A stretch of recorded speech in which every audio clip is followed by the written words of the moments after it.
करते हैं। वीडियो शुरू करने से पहले बता दूं कि चैनल पर पहली बार आए हैं तो चैनल को सब्सक्राइब करें और बेल आइकन को प्रेस करें, जिससे कि नोटिफिकेशन आते रहें आपके पास जब मैं वीडियो अपलोड करूं तब। और वीडियो को लाइक करें एंड शेयर करें।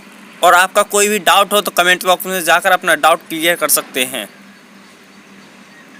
मैं बता दूं कि कॉन्ट्रैक्ट वर्कर की सैलरी के बाद में बात करेंगे हम, और जो BSNL के इम्पोर्टेंट पॉइंट हैं उनके बारे में। तो चलिए, इसलिए वीडियो को एंड तक देखिए और वीडियो को स्किप मत कीजिए, जिससे कि कोई आपकी इन्फॉर्मेशन ना छूटे। चलिए अब करते हैं वीडियो को शुरू। BSNL के कर्मचारी महीनों तक बिना वेतन के काम करने वाले ठेका श्रमिकों के लिए 1.75 लाख रुपए लेते हैं। जो BSNL के कर्मचारी हैं महीनों तक बिना, ये कॉन्ट्रैक्ट वर्कर की सैलरी वाले हैं, जो ठेका मजदूर हैं जिनको कोई अभी तक पैसा नहीं मिला है, तो उनके लिए BSNL के कुछ कर्मचारी हैं, BSNL है उसने 1.25 लाख रुपए, 1,75,000 रुपये का पैसा इकट्ठा किया है और उनके लिए बांटने के लिए। तो चलिए अब करते हैं आगे, देखते हैं और क्या है। भारत संचार निगम लिमिटेड BSNL के कर्मचारी और अधिकारियों के एक समूह ने कंपनी के साथ कार्यरत ठेका श्रमिकों के लिए 1.75 लाख रुपए एकत्रित किए हैं, क्योंकि पिछले कई महीनों से इन श्रमिकों को भुगतान नहीं किया जा रहा है। तो जो मैंने ऊपर बताया था वही बात है कि जो कार्यरत अभी इनके कुछ कर्मचारी हैं, कार्यरत ठेका मजदूर हैं, कॉन्ट्रैक्ट वर्कर के एम्प्लॉय हैं, उनके लिए 1.75 लाख रुपए का इन्होंने कुछ पैसा इकट्ठा किया है उनके लिए, उनकी सैलरी के देने के लिए। चलिए अब आगे देखते हैं। संयोग से केंद्र सरकार के निर्णय के कारण BSNL के 50% कर्मचारियों ने स्वैच्छिक सेवानिवृत्ति योजना BRS के लिए कार्यबल में एक बड़ा अंतर जोड़ दिया है। संयोग से केंद्र सरकार के निर्णय के अनुसार BSNL के जो कुछ कर्मचारी थे जिन्होंने BRS ले लिया है, जिसने 50% अंतर ला दिया है BSNL के। हर एक BSNL का जो कोई भी गठबंधन होता है, जो जितना पैसा इकट्ठा किया जाता है, कुछ भी काम किया जाता है तो उसमें 50% का अंतर आ जाता है। उसके लिए 50% पैसा, 50% काम कम करना पड़ता है।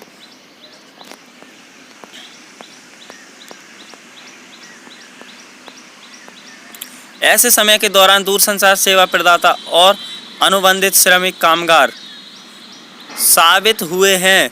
ये अनुबंधित कर्मचारी है सुनिश्चित करते हैं कि लॉकडाउन के दौरान कंपनी की दूरसंचार सेवा बिना किसी बाधा के चलाई जाए। केबल और तारों में खराबी का पता लगाना और इसे ठीक करना, टावर रखरखाव, ग्राहक सेवा और अन्य संचालन और रखरखाव का काम इन श्रमिकों द्वारा अनुबंधित पर किया जाता है। कई लोगों को ग्राहकों के घरों में जाने की आवश्यकता होती है। तो इसमें बताया गया है कि ऐसे समय के दौरान दूरसंचार प्रदाता जो कॉन्ट्रैक्ट वर्कर के एम्प्लॉय हैं उनके लिए बताया गया है इसमें, क्योंकि उनके लिए जो टावर में कोई भी कमी आ रही है, इसलिए टावर किस कारण से टावर नहीं चल रहे हैं, तो उनके लिए पता लगाना है और कहाँ से वो कमी है उसे ठीक करना है। इसलिए उनके लिए ये जो अभी पैसा दिया जा रहा है, इसीलिए दिया जा रहा है। कुछ उनकी सैलरी नहीं मिली है, ये कोई विभाग नहीं दे रहा है। जो कॉन्ट्रैक्ट वर्कर की सैलरी से बड़े होते हैं, मतलब कि गवर्नमेंट एम्प्लॉयज हैं, उनके लिए वो पैसा इकट्ठा कर कर आपको दे रहे हैं। BSNL के कर्मचारी और अधिकारियों के एक व्हाट्सएप ग्रुप के माध्यम से यह निर्णय लिया कि योगदान के माध्यम से श्रमिकों की मदद की जाएगी। बाद में 51 वर्तमान और सेवानिवृत्ति अधिकारियों और कर्मचारियों ने श्रमिकों के लिए सहायता के लिए 1,75,000 रुपये में पूल किया। तो इनके लिए 1,75,000 रुपये दे दिया है। अब जल्द ही आपके अकाउंट में आ जाएगा, इसलिए धैर्य बनाए रखें। अब हम बात करेंगे कॉन्ट्रैक्ट वर्कर की सैलरी तो हो गई है, अब बात करेंगे अप्रैल की सैलरी के बारे में। तो अप्रैल की सैलरी ऐसे ही कॉन्ट्रैक्ट वर्कर की सैलरी मिल चुकी है। अभी मिली नहीं है, मिल जाएगी।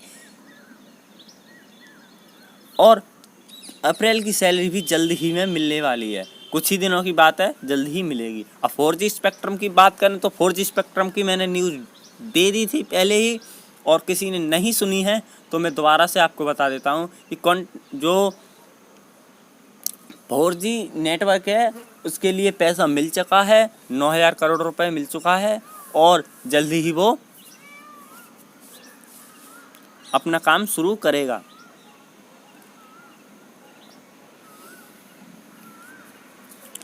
बड़ी ही मुश्किलों से ये 9,000 करोड़ रुपए जो BSNL को मिला है, बड़ी ही मुश्किलों से मिला है, क्योंकि इसमें पहले ये दे दिया गया था, इस पर हस्ताक्षर कर दिए गए थे, लेकिन इसने बीच में कुछ गड़बड़ी कर दी थी, पता नहीं किसके आरोप लग गए थे इस पर। तो इस पर आरोप बताए जा रहे हैं कि यह ZTE, नोकिया, एरिक्सन, इन कंपनियों से यह अपना 4G का स्पेक्ट्रम खरीद रहा था, 4G का नेटवर्क खरीद रहा था, और ये पैसा दिया गया था इस शर्त पर कि ये पैसा लोगे आप तो मेक इन इंडिया कंपनी से ही आप सामान को खरीदोगे, कोई भी आपका 4G नेटवर्क से कोई भी मिला हुआ सामान है वो सब इसी से खरीदोगे। और इसने नहीं खरीदा। फिर इसने PM मोदी को एक डायरेक्ट पत्र लिखा और उसमें कहा कि हम किसी और से खरीदे तो हमसे कोई आरोप ना लगाया जाए, हमें पैसा दे दिया जाए। तो फिर मोदी जी ने भी इस पर हस्ताक्षर कर दिया है, साइन कर दिए हैं कि आप कहीं से भी खरीदो और जल्दी से जल्दी BSNL को चालू करो। अब 9,000 करोड़ रुपए मिल गया है। कुछ जगह पर मैंने पहले भी बता दिया है कि जैसे कि सोनभद्र,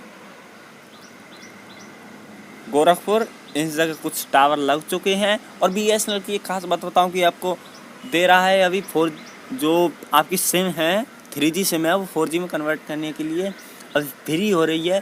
फ्री आपकी सिम कन्वर्ट हो रही है तो आप करवा सकते हैं जाके अपने किसी भी रिटेलर से, आपके पास का कोई भी रिटेलर है उससे जाके करवा सकते हैं। ये बिल्कुल फ्री है और जल्दी ही आप करवा सकते हैं।